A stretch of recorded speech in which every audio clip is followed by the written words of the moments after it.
digital news account, Facebook, YouTube at DWIZ News website. At panoorin din ang live nationwide sa Aliw 23 Free TV.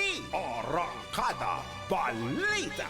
Arangkada na sina Drew Nasino at si Ate Juday, Judith Estrada Larino. Gising ang morning mo sa Arangkada Balita. Live araw-araw, Monday to Friday, 5 a.m. Pagsapit ng alas 12 bago ka mag-lunch o kaya nagla-lunch ka, dagdagan pa ang mga alam mo para hindi ka naman huli sa balita. Live sa DWIZ Manila at sa lahat ng DWIZ News FM sa buong Pilipinas, Luzon, Visayas at Mindanao. At mapapanood ng live sa Aliw 23 Free TV at sa lahat ng digital channel ng DWIZ. Ang Balitang Bayan. Mga balitang nangyari lang at kasalukuyang nangyayari. Balitang Bayan. Kasama ang opisyal na tagagising ng bayan, si Drew Nasino. Di ka aantukin kapag nalaman mo na ang latest sa Balitang Bayan. Sa patuloy na pagbabalita ng tama at paglilingkod ng tama. Balitang Bayan. Araw-araw, 12 noon. Walang yumayaman sa pagiging empleyado lang. Dapat lahat tayo nagninegosyo. Timing! Narito ang isang programang magbibigay ng tamang gabay sa pagnenegosyo. Pakinggan at panoorin ang mga ekspertong magiging guest dito. Isang show para sa negosyo. DWIZ Negosyo. Kasama sina Lito Gagni at Jerry Orbina tuwing Tuesday, Thursday at Friday, 2 p.m. Pakinggan ng live sa DWIZ. Panoorin ng live sa Aliw 23 at i-follow sa lahat ng digital channels ng DWIZ, Facebook, YouTube at DWIZ News app. Huwag munang magplano, huwag munang sasabak, huwag munang papasok sa negosyo ng hindi napapanood ang show na Negosyo. Dahil ang dating ng DWIZ ay nationwide. Kailangan mabalitaan mo ang mga nagbabagang balita saan man ito sa Pilipinas. Hatid ng buong nagbabalita, naglilingkod sa lahat ng Pilipino. Aliw Broadcasting Corporation. Noon hanggang ngayon, 73 taon sa dagupan. 89.3 DWIZ. Nagbabalita ng tama, naglilingkod ng tama. Todo balita, Lunes hanggang Sabado dito sa DWIZ-FM 89.3 News Radio Dagupan.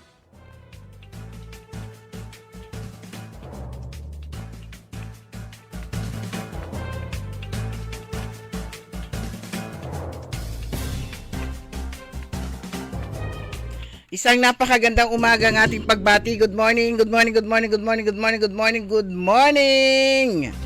Magandang umaga po sa inyo lahat. Araw po ngayon ng Thursday at ngayon ay September 4, 2025. At oras na po natin programang Todo Balita at Komentaryo. As usual, sa loob po ng isang oras, ihatid po namin sa inyo mga balita sa ating bansa at sa ibayang dagat. Ganyan din pagtalakay po natin sa ating mga lokal na balita. Kami po yung matagapagbalita. Ako po si Susan Valdez Yadaw. Kasama natin si Carol Liway Iparagire. Dumako na tayo sa ating mga headlines, sa ating balitang pambansa.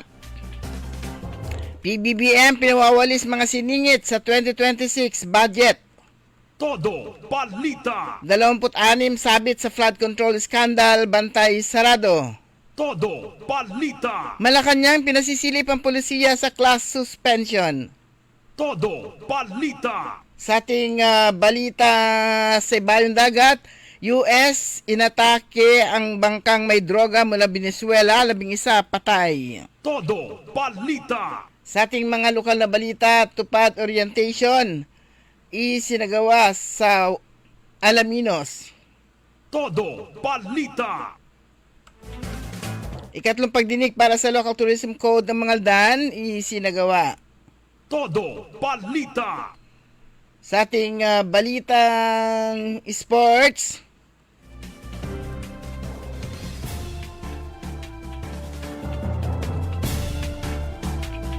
mga player na Giants at Rockies nagrambulan. Todo Balita.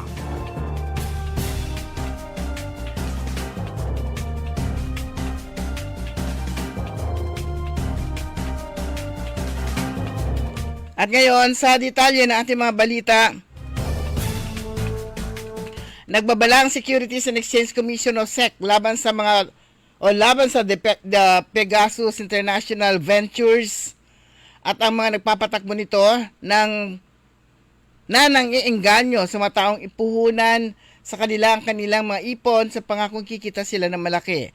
Sabi ng SEC Enforcement and Investor Protection Department, may mga physical office sa Pegasus at may operations din ito online sa www.thepegasusintel.com at iba pang digital platform kung saan ito nagre-recruit ng mga investor. Paalala ng SEC sa publiko, maging maingat sa mga alok na investment na napakalaki ng pinangakong tubo na sinasabi nitong too good to be true sapagkat mas malamang na hindi ito legit.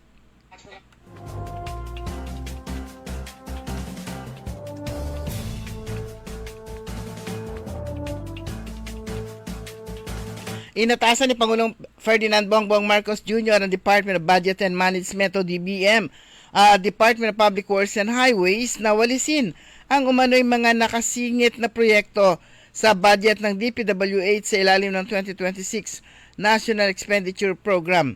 Ito ang inanunsyo ni Palace Press Officer Attorney Claire Castro kasunod ng pahayag ni Senator Pampilo Ping Lacson at ilang mambabatas na may mga insertions na sa isinumiting 2026 NEP sa Kongreso. Binigyan din aniya ng Pangulo na sa gagawing review ay dapat na ipatupad ang mga mahalagang pagbabago na gagarantiya sa transparency at accountability at tamang paggamit sa pera ng taong bayan.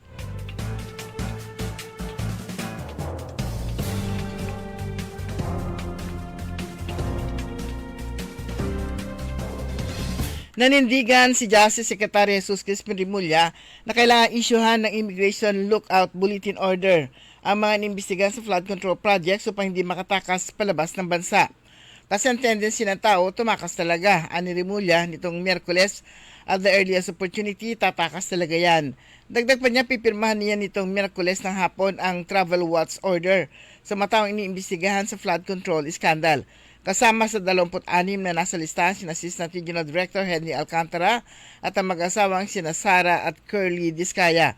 Nilinaw naman ng Bureau of Immigration spokesperson Dana Sandoval na papayagan pa rin lumabas ng bansa ang mga nasa listahan sa ilalim ng ILBO dahil babantayan lamang ang kanilang travel movement.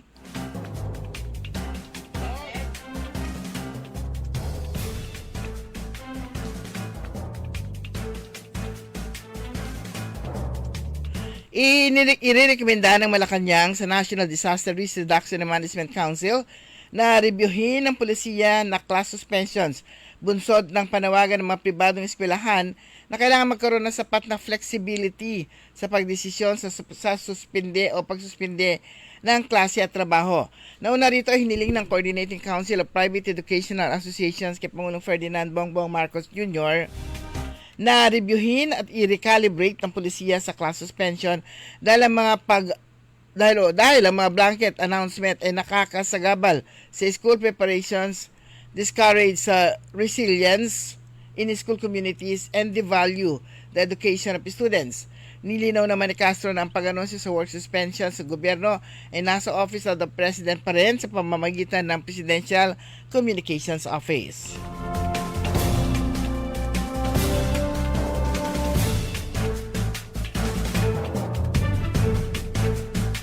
Kinumpirma ni Department of Education Secretary Sani Angara na sinampahan na ng kaso ang 7 pribadong paaralan kaugnay sa kontrobersya sa mga ghost students na nakinabang sa senior high school voucher program. Sa pagdinig ng House Committee on Appropriations para sa 2026 budget ng DepEd, sinabi ng kalihim na umabot sa 69.1 million ang halagang sangkot sa naturang usapin. Dagdag pa niya, nagpapatuloy pa ang investigasyon ng kanilang legal department laban sa iba pang paralan na pinaginalang gumamit din ng kaparehong modus. Tiniyak ng GAR na patuloy silang magbibigay ng update hinggil sa takbo ng investigasyon.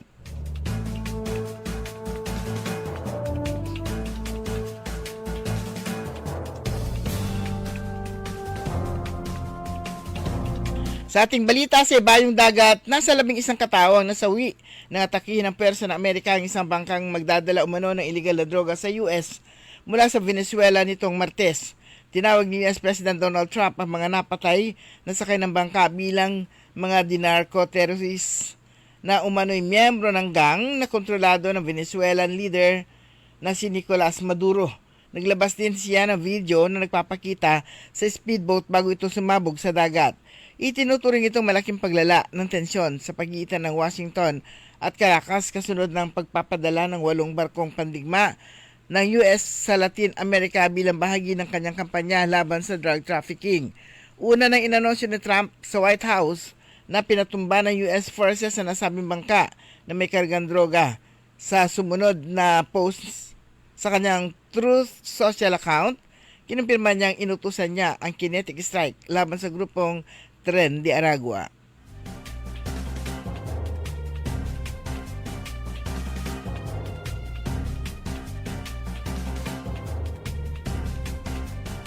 Sa ating mga balitang lokal, ang tulong panghanap buhay sa mga disadvantaged workers orientation na isinagawa katuwang ang provincial government sa silong ng o sa ilalim ng leadership ni Governor Ramon Monmongico III sa pamamagitan ng PESO at ng local government unit ng Alamino City na pinamumunuan ni City Mayor Art Brian Celeste sa pamamagitan ng PESO Alaminos City at ng Dole Western Pangasinan Field Office. Layo ng aktibidad na ihanda mga benepisyaryo sa mga programa o sa mga guidelines, responsibilities at saka work processes ng programa para sa pagpapatupad ng Emergency Employment Assistance. Mga kinatawan mula sa lalawigan ng Pangasinan o LGU Pangasinan, LGU Alaminos, PESO Alaminos at Dole Western Pangasinan Field Office ay dumalo sa nabanggit na aktibidad kung saan ang highlight nito ay ang commitment ng gobyerno para magkaloob ng suporta sa mga disadvantaged workers. Samantala, sa bayan ng Bayambang, upang palakasin ang kahandaan ng mga barangay sa pagharap sa kalamidad, muli nagsagawa ang Municipal Disaster Risk Reduction and Management Office ng Bayambang ng 3 araw na pagsasanay sa DRRM para sa mga opisyal na barangay. Ang pagsasanay na pinangunahan ni LDRMO Jenny Bib Uy ay ginanap mula September 1 hanggang 3 sa Balon Bayambang Event Center. Ang DRRM course for public sector ay nilahukan ng mga barangay secretary, barangay treasurer at committee head on disaster and environment mula sa lahat ng 77 barangay sa Bayambang. Layunin ng pagsasanay na bigyan ang mga opisyal ng barangay ng kinakailangang kaalaman at kasanayan upang maging epektibo sa pagpaplano, pagpapatupad at pagsubaybay sa mga programa at proyekto sa DRRM sa kanilang mga komunidad.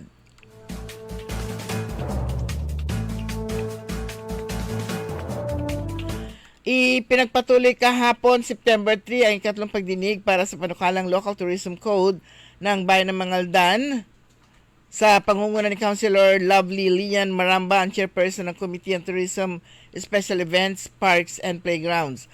Hakbang ito ng mas malawak na advokasya ng LGU Mangaldan upang masiguro na nakaugat ang turismo ng Mangaldan, hindi lamang sa mga lugar pasyalan kundi pati na sa kasaysayan at pagkakakilanlan ng mamamayan nito.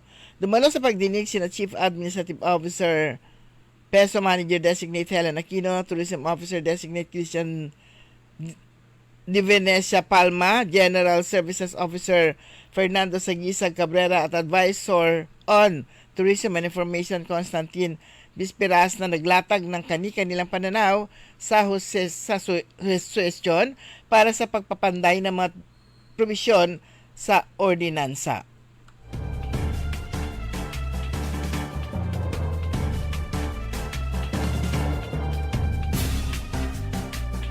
Samantala, formal na lumagda sa isang partnership ang Julius K. Kiambao Medical and Wellness Center at Urdaneta Sacred Heart Hospital para sa isang partnership agreement para mapahusay ang access sa mga dekalidad na serbisyo sa pangangailangan pangkalusugan sa rehiyon.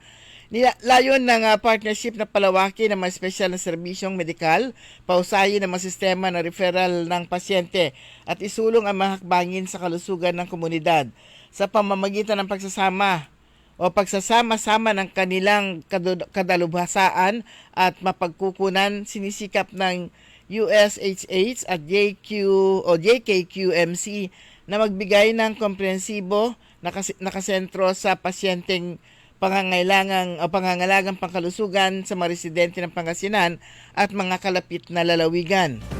Ang pakikipagtulungan nito ay nagpapahintulot sa napalawigi ng mga advanced na pangangalaga at mga serbisyong espesyalidad na mas malapit sa tahanan para sa kanilang mga pasyente. Ayon kay Dr. Estrella Kiambao Glorioso, ang presidente at CEO ng Julius K. Kiambao Medical and Wellness Center. Ito ay isang hakbang pagsulong sa paggawa ng pangangalagang pangkalusugan na mas ma-access at maaasahan.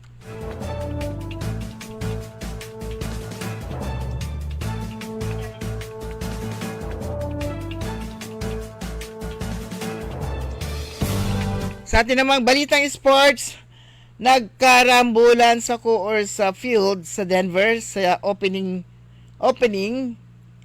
ng 7-4 win ng San Francisco Giants laban sa dinayong Colorado Rockies nitong Martes. Lumagutok sa bat ni Rafi Devers ang bola, ilang sandali pa niyang pinapanood ang paglayag ng bola ng kanyang 2-run homer palabas ng ballpark bago sinimulang ikutin ang bases. Hindi nagustuhan ni Rockies starter Kylie Freeland ang inasta ni Devers. Nagsasagutan ng dalawa bago pa nakarating ng first base si Devers. Naglusuban sa field ang players na magkabila, nagkatulakan, may umikas pang mga kamao. Matapos mapaghiwalay ng umpires ang mga players, ejected si Freeland at sina Francisco players Matt Chapman at Willie Adams. Nang kumalma ng lahat, bumalik sa field si Devers para tapusin ang ikot sa bases hanggang home plate. Sumanyo kabuuan ng ating newscast sa ating Todo Balita at komentaryo. Yung patagapagbalita ko po si Susan Valdez Yadaw. Oras po natin, ganap ng alas 5:26. Kantabay natin sa technical side si Richard Ulanday.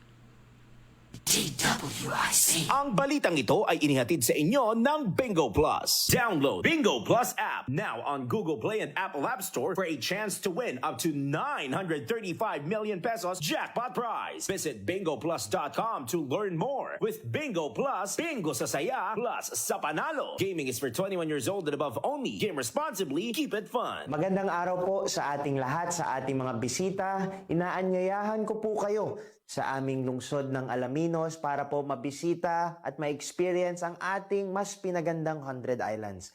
Marami na pong pagbabago sa ating mga isla at sana makita namin kayo dito sa aming lungsod para po makapag-swimming, makapag-enjoy kasama ang inyong barkada at ang inyong pamilya. Tara na! Dito sa Alaminos City para sa ating 100 Islands. Ang patuloy na pagpapaganda sa 100 Islands National Park at lungsod ng Alaminos ay pinangungunahan ni Mayor Art Brian Celeste. High blood, salot, milyong-milyong katao na ang namamatay sanhi nito.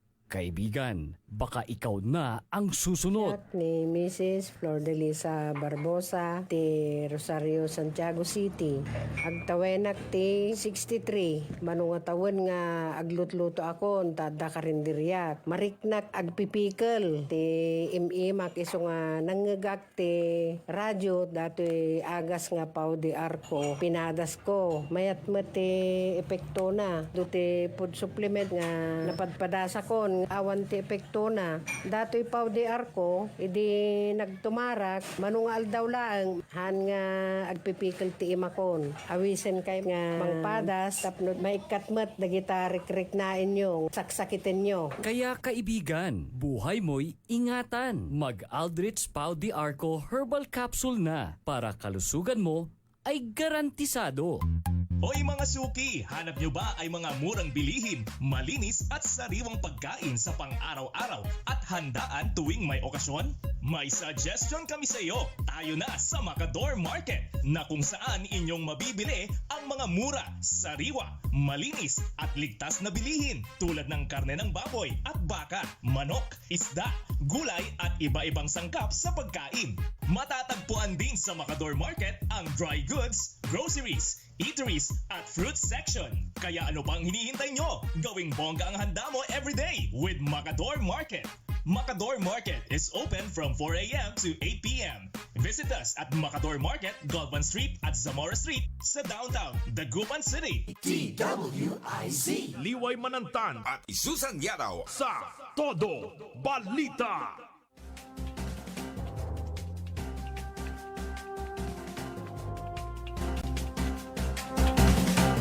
Okay mga kaibigan, alas 5:30 at welcome po sa ikalong nating programang Todo Balita at Komentaryo. Kami po yung matagapagbalita. Ako po si Susan Valdez daw. Ako naman si Liway Manantani Paragire. So Webes ngayon, walang pasok. Tama ba? Meron. Ha? Ano yung, ay kahapon yun? Kahapon yon yung sinuspindi na yung afternoon. Akala ko walang pasok. Ang post ni Mayor kagabi, matulog na kayo dahil may pasok kayo bukas kanto. O kasi nabasa ko yung ano, di ba nagagalit yung mga estudyante na atrasado lang pang ibagada. Alas 3 nga yung estudyante ko, uwi ka maaga, walang pasok. Parang nun to, pinicturean to, manira mang kaklase. Kasi nga late na daw yung ano. Pero hindi naman yata, pero yung bandang hapon umulan. Malakas ang ulan kasi. Nung bandang hapon Dito sa sentro. Kasi sabi ni Mr. Wise sa Tondaligan, hindi naman masyado. Pero yung hapon na yung lumakas sa ulan, yung yung akala mo dire-diretso ng babagyo. Yung pakiramdam natin palagi na pag umulan ng malakas, babagyo ba? Tsaka yung pakiramdam mo na, naku, sana naman kayong baha dito na madadaanan mo. Parang ganun So yung post ni Mayor Belen kagabi, late afternoon, early evening, may pasok ngayon. Okay. Akala ko, kasi nga walang pasok, yung last na nabasa ko, kagabi, walang pasok. O di, yun yung last. Naka-mindset ako ngayon na walang pasok. Ay, pasok kayo. Ayan. Pero ano na yan siguro, maging alert na rin palagi na hindi lang, yung mga LGUs baka biglang magsuspende after lunch dahil nga yung weather forecast, yung malakas na hangin o malakas na ulan, kasama na sa daily na ano natin yan, bukod dun sa forecast na yung ano ng high tide. Oo, pero pinapa-review ng ng mga private schools yung polisiya sa pag sususpinde ng klase. Kasi daw nakakasira sa may sinabi nakakasira nga naman sa scheduling nila at saka sa resilience ng mga bata. Which is tama naman. Correct. Hindi nila na-experience yung yung lumakad ka sa ulan o kaya yung hindi na nila alam ang gamit ng payong at ng kapote. At saka yung umulan lang ng malakas, matik na sa kanilang isip na, nako, masususpindi na ang klase, papalakpak pa sila. At saka, iniisip pa lang na uulan ng malakas maski walang bagyo. Kasi dati noon, signal number 1, 2, 3, yan ang basihan ng yan ang basihan ng, ang tawag nito, ng suspension ng klase noon. Ngayon, baka mag-high tide, mainit, o malakas ang ulan. Kagaya noon, yung malakas ang ulan, bandang late hapon na talaga. Parang na yon mga 3:30 o kaya 4. Tapos ang pa dyan, nangialam na rin ang DILG sa pagsususpinde. Kaya nga, pati sila nagsususpinde na rin. Kaya nga, nagmamalawakang suspension na ang DILG. Nung una, Kung maalala ko yung request ng DILG sa Malacanang na payagan silang magdeklara ng suspension. Ang alam ko hindi pumayag ang Malacanang na nasa DepEd yun at LGUs. Pero yung the last time na nakita natin, parang DILG ang nagsuspend ng klase. Pero yun nga, hinihiling nga po nitong Coordinating Council of Private Educational Associations kay Pangulong Ferdinand Bongbong Marcos Jr. na reviewin at i-recalibrate ang polisiya sa class suspension dahil daw yung mga blanket announcement ay nakakasagabal sa school preparations at nadi-discourage nga yung resilience in school communities and devalue the education of students. Iyon. Sabi nga natin hindi na nila alam yung yung paggamit ng payong at saka ng kapote. Kaya nga hindi ba yung project nga natin sa Inner Wheel, bago pa yun may tinanong kami yung mga bata anong gusto ninyo? Tsinelas o kapote? Tsinelas! Ganda. Ulitin, dantamoy kapote. Anong gusto nyo? Tsinelas o kapote? Tsinelas! Ganda. Agdante kapote. O raincoat! In English. Tsinelas talaga. At saka mas na kasi ngayon, mas gusto na nila yung payong. Kasi ang may kapote, kung isipin, marama. Hindi makinder Kaya nga marama kasi yung kapote na isusuot mo pa. Pero yung mga bata, hindi pa nila alam yung marama. Talagang hindi pa nila alam yung kapote. Kasi nga, parang nawala na to sa nawala na sa listahan ng bibilhin. Na lang, school supplies at saka payong, tsaka sapatos. At bumalik naman yung sapatos, tsaka medyas. Hindi nila alam kung ano yung kapote. Kaya nga gumawa na ng ang tawag nito, mag read along daw. Sabi ko nga sa presidente natin, igawa mo ng hanapan mo na lang na story ang legend ng kapote. Na nagawa naman niya. Mahina ang benta ng kapote. Mas malakas ang benta nila sa payong. Ito yung mumurahing payong na tama rin dahil madalas naman mawala yung payong Kaya doon ka na lang sa mura. Pero yung kapote, kasi noon kahit babae nagkakapote rin, di ba? Babae, lalaki. Tapos yung may kapote ka na, may payong ka pa. Pero yon, may pasok po ngayon. Ang alam ko talaga wala. Kasi nung nabuksan ko kagabi, yung walang pasok na nabasa ko. Kaya alam ko, walang pasok ngayon. Ayan, syempre tuwang-tuwa sila pag ganyan. Meron silang yun ang pag nagsuspende ng klase, tuwang-tuwa yung mga bata. Iilan lang yung mag-iisip o kaya sasabihin, naku, sayang naman. Kasi patapos na yung maghapon. Tapos pag dineclare na may pasok kinabukasan, baon yung nasa isip, hindi yung magkaklase sila o kaya mag-aaral. Yan yung mga kasama sa mga pagbabago o kaya sinasabing climate change. Ang climate change, na yan, malawakan ng epekto. Hindi lang sa baha, sa malakas na ulan o kaya hangin, pati yung pati yung reaksyon ng mga tao sa mga pagbabago sa paligid. Kasama na yan sa climate change. Ayan, yung mga na-miss nila ang MPBL. Ito yung Maharlika Pilipinas, ano na MPBL? Maharlika Pilipinas Basketball League ba yun? Hanapin. O Manny Pacquiao. Actually, Manny Pacquiao yun. Actually, Manny Pacquiao. Maharlika Pilipinas Basketball League. Ayan. Sa 8, dito sa Calasiao. Diyan naman talaga palagi. Mapapanood ang Pangasinan Heatwaves versus Cebu Greats. Alas 6 ng gabi yun. Pero magsisimula ang game alas 4 na hapon. Pasig City MCW Sports versus Ilagan Isabela Cowboys. Game 2 alas 6 ng gabi. Basilan Star Horse versus Zamboanga City Sikat. At Game 3, bakit pareho sila ng oras? Alas 6 din, 6 p.m. din. Pangasinan Heatwaves versus Cebu Greats. Ayan, ang ticket lang naman is 100. Pero parang ilang araw yan na may games sa Calasiao. Napakaganda po yan. O yung mga nagtitinda ng September 8 yung Lunes. Ng kaluskus. Marami kaluskusan. Pag may game po ang basketball niyan sa Calasiao, ay damihan nyo yung stock nyo. Kasi pagkatapos gutom yung gutom lahat yan. Kaya experience ho namin nung one time nung first game, di ba, yung nanood tayo. Lahat ng kaluskusan, ubos ang paninda. ano pa lang yun? Anong oras pa lang yun? 12 midnight pa lang. Ayan, at lahat nga ng lahat naman ng mga pagkatapos manood, gutom. Kaya naghanap ng kaluskusan. Ayan. So game, ano talaga to? Sa 8, 2025 regular season, tickets now available. Yan, game 3 alas 8. Diyan po sa Calasiao Sports Center. Nagiging sentro ng ano to, basketball o kaya yung national games.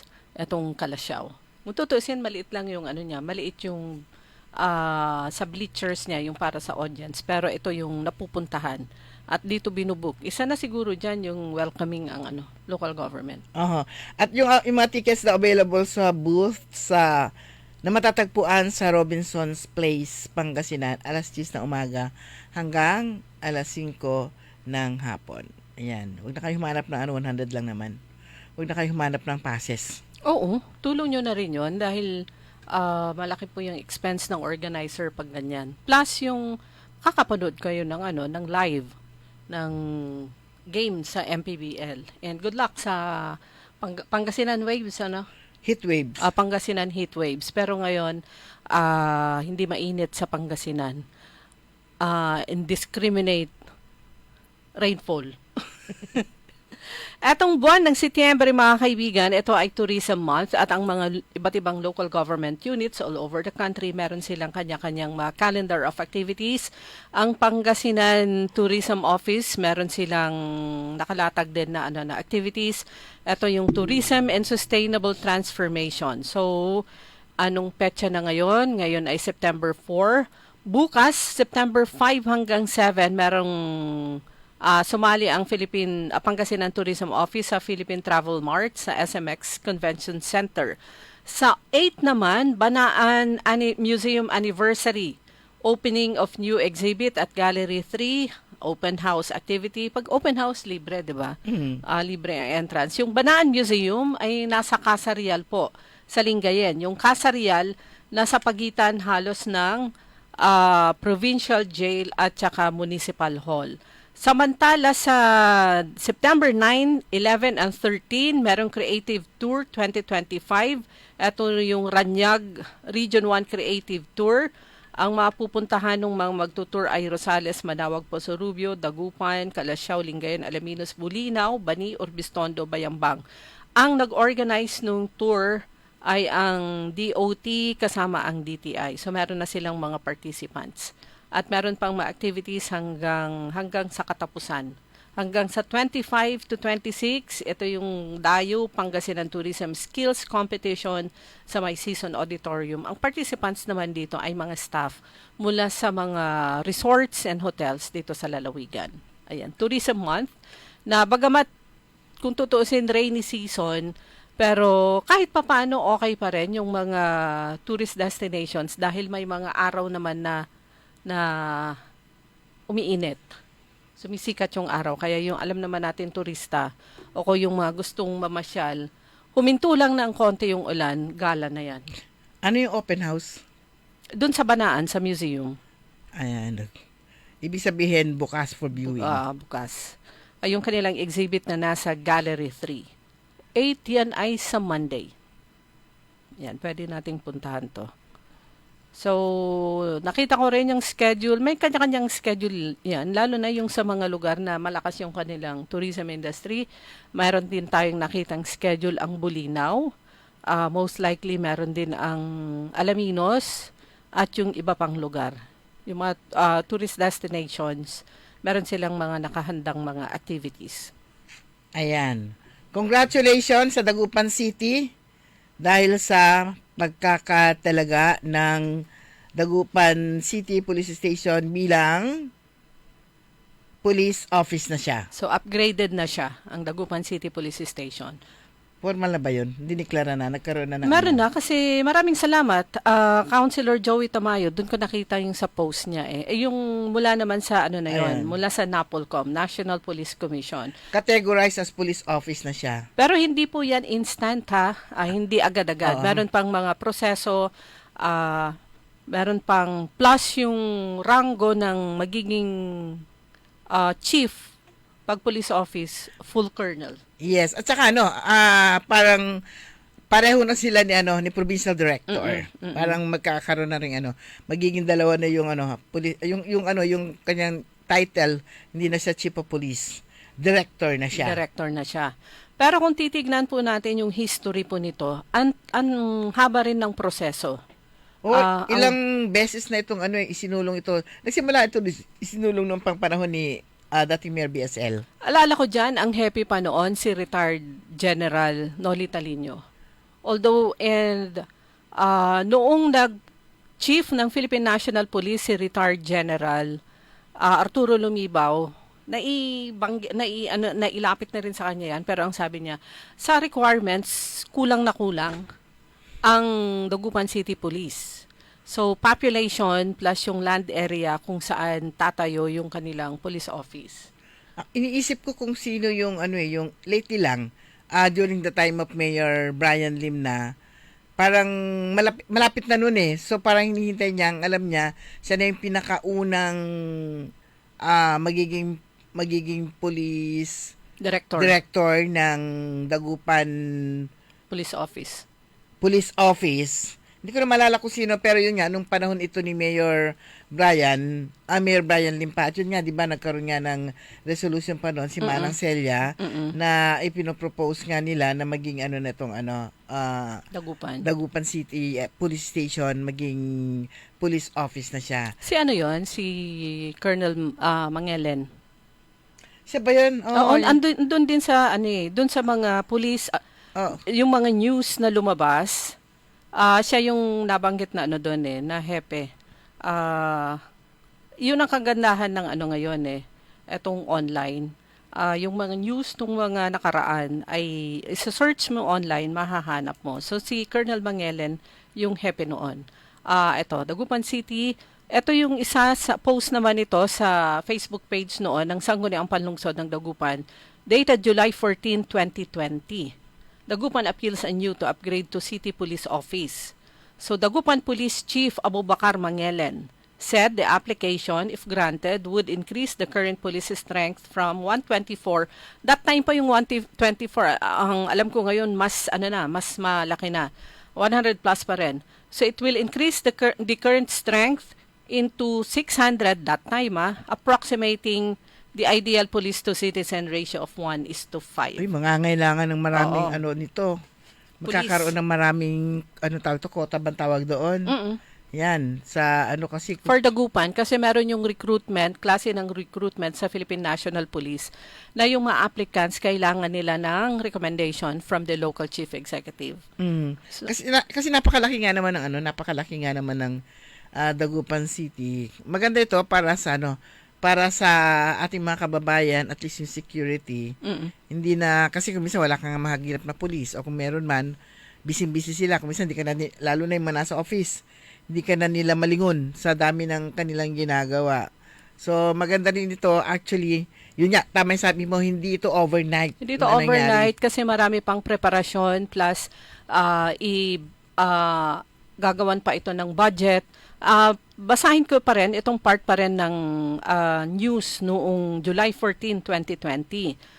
Sabi na dito, yung sabi nga ni then Police Chief ng Dagupan, Abubakar Mangelen, dagdag pa niya, Dagupan is now the only remaining independent component city among 5 other ICCs in the country that is protected by a police station. When elevated into a police office, Dagupan plans to create 4 new police stations, a tourist police station in Bunuan, and the creation of additional mobile police forces. So yung mga police community precincts ay hindi na magiging PCP ang tawag sa kanila.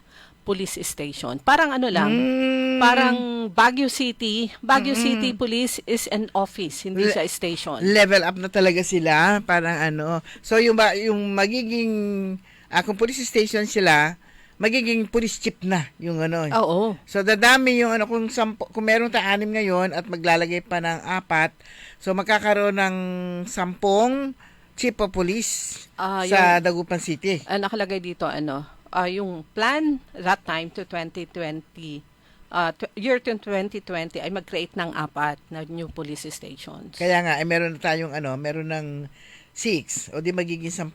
Hindi, kasi yung PCP nga magiging police station na yun eh. Kaya nga, magiging police station nga. Tapos, So, magkakreate pa ng 4. It will replace the police precinct.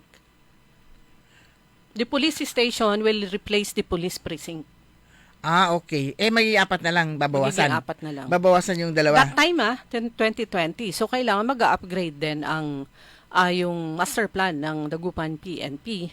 So pero ito budget po ito ng budget national ito, hindi ito budget ng budget ng national ito. Hindi ito budget ng Dagupan at yung creation po nito support lang ang Dagupan sa pamamagitan nga ng mga resolution at nangyari po yon nung panahon po ni nang nakalipas na administrasyon, nakataon lang na na-implement today under the administration ni Mayor Belen. Nagkataon nga na ngayon na aprubahan, napirmahan ng National Police Commission. So sabi pa rin po dito sa news, sa report nung July 14, 2020, the Councilor Celia Lim, siya yung councilor noon at author ng nasabing resolution, sinabi niya, the approval of the city's application is timely and would be responsive to the growing needs of the times.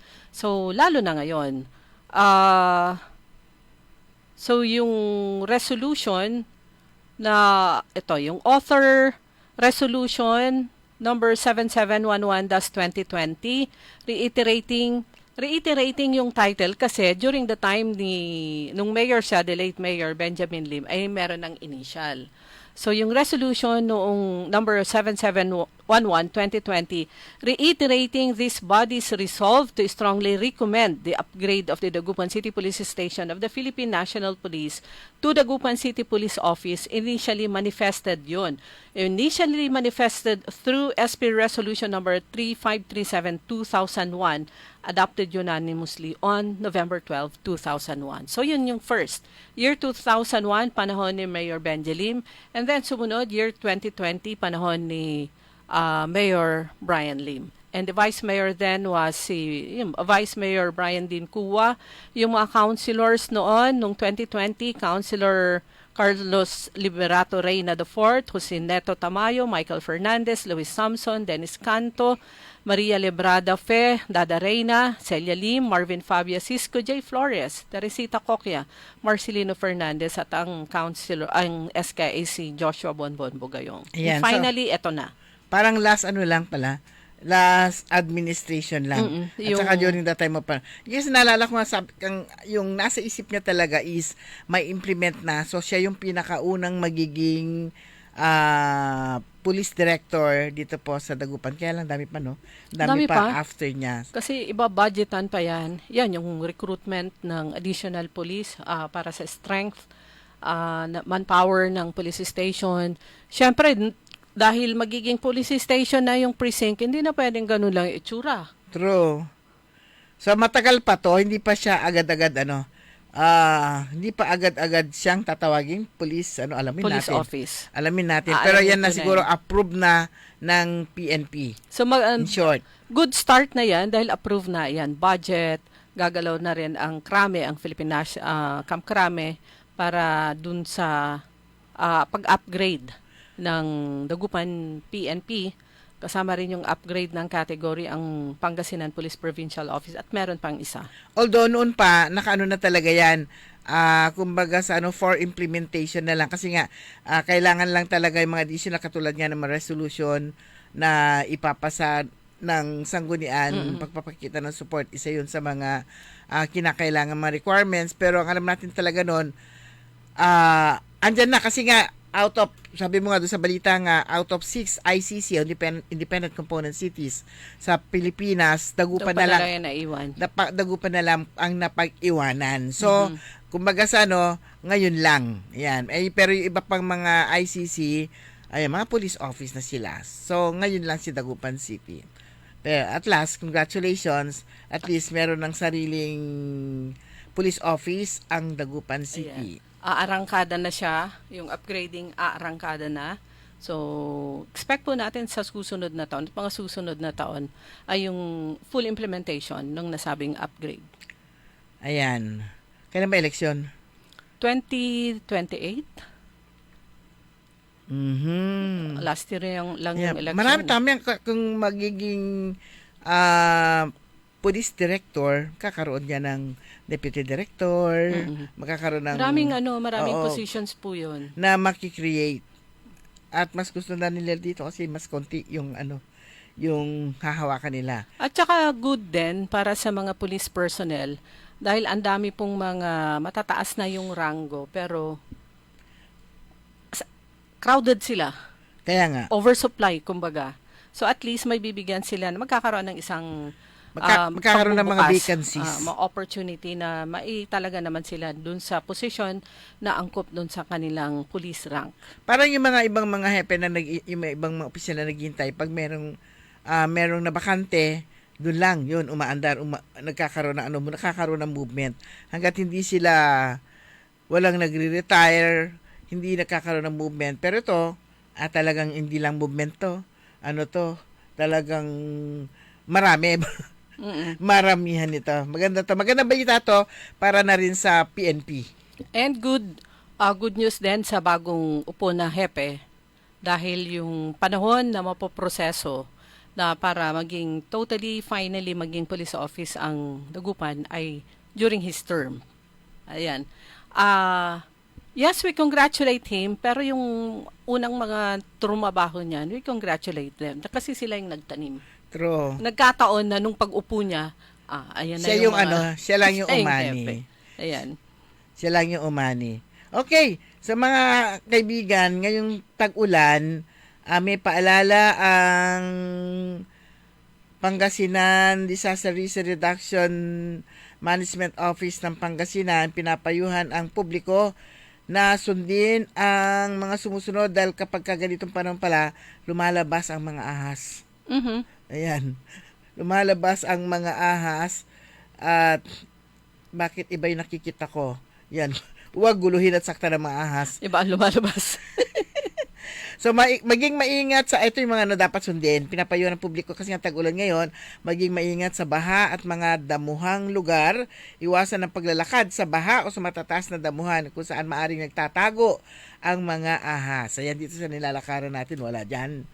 So, gumamit ng boto o iba pang proteksyon kapag nagtatrabaho, naglalakad sa ganitong mga lugar. Yun sa mga sa mga damuhan. Panatiling malinis at maayos ang paligid. Alisin ang matambak ng basura, kahoy o anumang kalat na maaring pagtaguan ng ahas. Regular na putulin ang madamot halaman upang maiwasan ang mga daga na pwedeng makaakit ng ahas. Kasi pagkain niya yun. Oo. At siguraduhin ligtas ang bahay at mga estruktura, takpan yung mga siwang sa dingding, sahig at bubong para hindi na makapasok yung mga ahas sa bahay o imbakan o kulungan na hayop. Itago na maayos ang pagkain upang hindi makahikayat ng mga daga. Kasi yung mga daga, yun naman ang pagkain naman ng ahas. So, wag guluhin o sakta ng mga ahas. Panatilihin ang ligtas na distansya kung makakakita ng ahas. Makipag-ugnayan sa pinakamalapit na tanggapan ng DNR, Penro at Senro, mga opisyal ng barangay o sinanay na wildlife responder para sa ligtas na pag-alis ng ahas. Meron ba rito sa Dagupan? Dapat meron din, no? Meron din. Merong Senro dito eh. Yung mga sinanay sa wildlife. Huwag vlogger ang tawagin nyo. Yung agency, government agency. Yung vlogger kasi content yung kanilang Kung nakagat na ahas, panatiling kalmadong biktima, huwag igalaw daw ang nakagat na bahagi. Dapat ito ay mas mababa sa antas ng puso. Huwag hiwain ang sugat, huwag lagyan ng yelo, at huwag talian ang parte ng katawan na nakagat dahil maaari itong nito palalay ng sitwasyon at dalhin agad ang biktima sa pinakamalapit na ospital.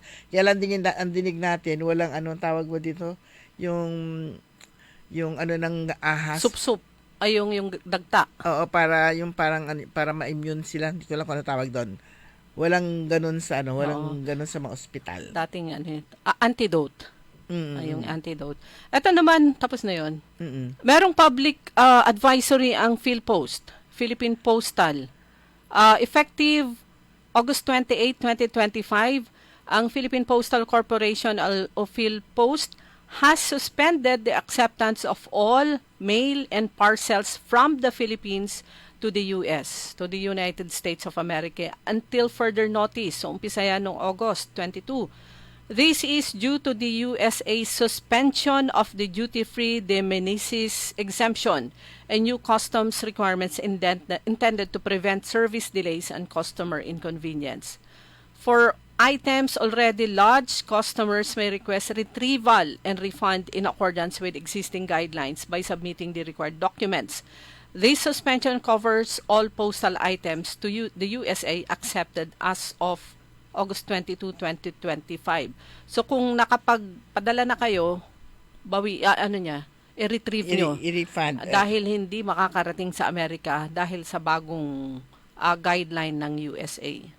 Ayan. Updates, updates will be issued once services resume. We ask for the public's kind understanding and cooperation, sabi ng PhilPost.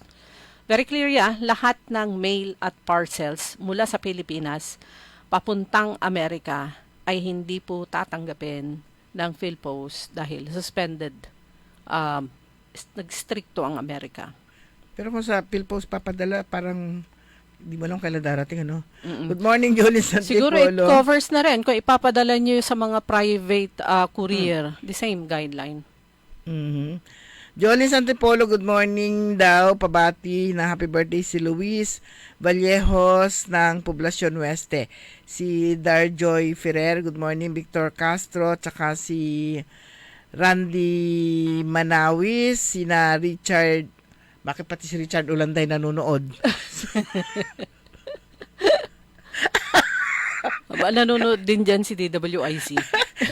Rodelidades Peralta, si Lynn Cornell, good morning. Nadagdagan yung viewer natin. Rafael, ako sa thank you ha. Sarili sang cellphone. Si Len Galvez, Ernesto Mosada, si Atiglo, si Josilia de Mateo, si Servando Palma, Glory Sanchez Maramba, at saka si Benjamin Gaheto. Tita Ani, good morning. At saka si Madam Rose. Madam Rose, good morning. Ganon din kina mga taga Kuya Benjitan. Isla de Putin, Libsong East, Lingayen. Magandang umaga sa inyo. Si Ryan Jane Soriano Reyes. Kay Achikora Aquino at Kuya Marjan sa Barangay Tubang. Yan, kasama siyempre si Amigan Grace at saka si Nanay Dading Matro. At saka siyempre si Marie at saka si Nino dyan sa Lingayen. Pero yung mga halaman ko, kukunin ko talaga yon. Yan lang. Mas maganda ngayon kasi nadidiligan. Oo nga. At saka maganda pa yun. Maganda yung ano tawag nito? Ulan-ulan. Bantay kawayan. Mga kaibigan, wala na po tayong sapat na oras. Antabayan na po ninyo susunod agad. Early in the morning, makasama po ninyo si Karen Orly Navarro. Programang Todo Balita at Komentaryo, kami po niya nakasama. Mama Ta, good morning. And tropa. Nakasama sa technical side si Richard Ulanday. Ako po si Liway Manantani Paragire. Ako naman si Susan Valdez Siadaw. Magandang umaga po sa inyo lahat. Sumainyo ang Todo Balita, Lunes hanggang Sabado, dito sa DWIZ-FM 89.3 News Radio Dagupan. DWIZ.